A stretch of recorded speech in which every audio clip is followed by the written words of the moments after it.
You're welcome once again to Regina Pacis online teaching for English in JSS3. Remember last time we started with letter writing and we're also continuing with that. Last week we looked at formal letter. This week we're looking at informal letter. Our specific objective still remains the same, that we should be able to write a letter at the end of every topic. Now, what is informal letter? This is a friendly letter written to friends and relatives. It is friendly. It's not like the formal letter where we do not know those we are writing to.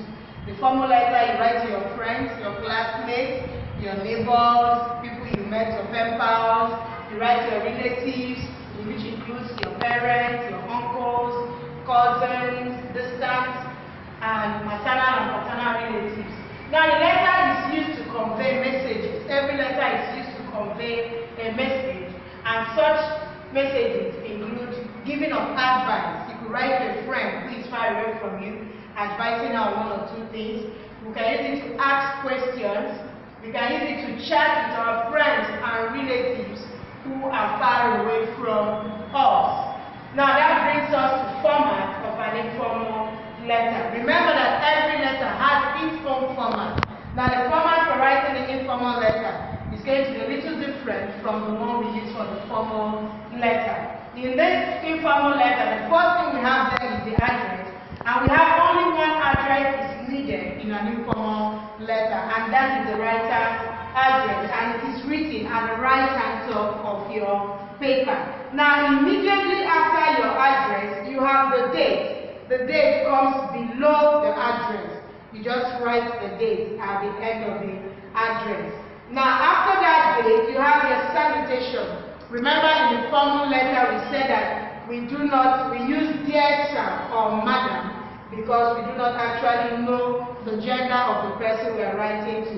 But since you know the person you are writing to in the informal letter, the greeting can be informal. Example, you could say, dear Uncle John. You could use my dear friend. You could also say, dear mom, etc. Depending on the person you are writing to. Now that brings us to the body of the letter. Every letter has a body. Begin the first paragraph by exchanging pleasantries. That is, asking about the person's well-being. This is allowed in an informal letter. You ask about the person's well-being. You ask after the work, after the family, the health. And the second paragraph, state and talk about your reason for writing the letter. There's always a reason why you have picked your pen and paper to write to someone. So you state that is where you discuss the reason and tell the person why you are writing the letter. And then finally, in the last paragraph, summarize the letter. And also say a meaningful and affectionate goodbye to the reader. Do not also forget to invite the reader to write back or reply to your letter. Every writer will expect to receive a reply. Now, the reply shows that there is an intention to keep the conversation going. Now, finally, after the body of the letter, we have the closing. The following phrases can be used at this stage. You can use yours sincerely and then your name. Love daughter, if you are a woman, if you are a girl, write it to your father or your mother. You could also use your best friend. If you're writing to your friend, you could also use best wishes. Now, this depends on what you want to use. And that brings us to the end of today's lesson.